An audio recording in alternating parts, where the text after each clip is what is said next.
Rekan wartawan yang kami hormati, Pak Kapolri, Pak Kasum, Assalamualaikum warahmatullahi wabarakatuh. Bapak-bapak, Perang Dunia I, Perang Dunia Kedua itu sudah membunuh jutaan manusia. Sekarang perang dengan pandemi SARS-CoV-2 ini sudah membunuh lebih dari 2 juta umat manusia, dan kami menyadari membutuhkan sistem pertahanan yang berbeda, membutuhkan sistem persenjataan yang berbeda untuk melawan musuh yang sudah membunuh jutaan manusia ini. Dan sistem persenjataan dan kaban ini merupakan kombinasi dari Kapolri, dari Polri, dari TNI, dan juga dari Kementerian Kesehatan bersama-sama.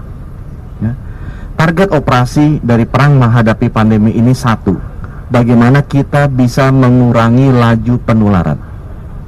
Bagaimana kita bisa mengurangi laju penularan atau flattening the curve.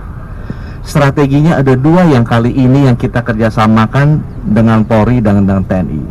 Yang satu ada strategi surveillance atau bahasa militernya intel. Gimana kita bisa tahu musuhnya ada di mana dan mereka bergerak kemana saja. Cuma kalau dulu dilacaknya memakai teknik-teknik interogasi, sekarang dilacaknya pakai teknik testing dan tracing. Kali ini kami di Kementerian Kesehatan menyadari untuk tracing dibutuhkan 30 tracer untuk per 100.000 penduduk dan harus tersebar di seluruh lokasi desa. Untuk 269 juta penduduk Indonesia kira-kira dibutuhkan 80.000 tracer di seluruh desa. Kita tidak punya aparat seperti itu. Yang punya hanya Polri dan TNI.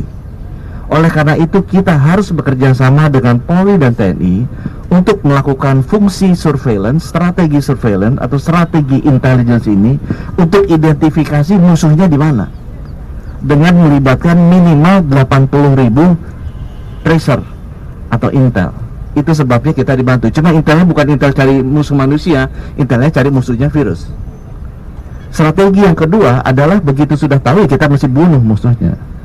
Cuma musuhnya itu bukan musuh manusia, itu musuh virus yang ada di dalam tubuh manusia. Bunuhnya dengan apa?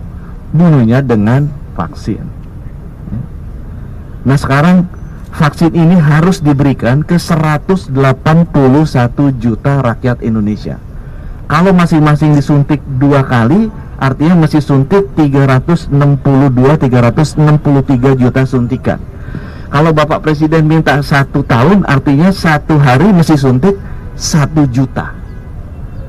Tidak mungkin kami kuat sendiri. Sekali lagi, ini adalah perang di mana kita harus membunuh musuh. Kita menggait bapak-bapak dari Polri dan bapak-bapak dari TNI. Cuma bunuhnya nggak pakai pistol, maaf Pak Polri, tapi bunuhnya pakai jarum suntik. Dan saya bersyukur, saya mendengar bahwa teman-teman dari Polri dan TNI pertama tidak takut disuntik, dan yang kedua juga punya skill untuk menyuntik.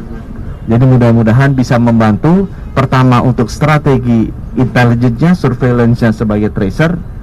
Kemudian yang kedua adalah strategi untuk memukul musuhnya dengan menggunakan suntikan dalam bentuk strategi vaksinasi.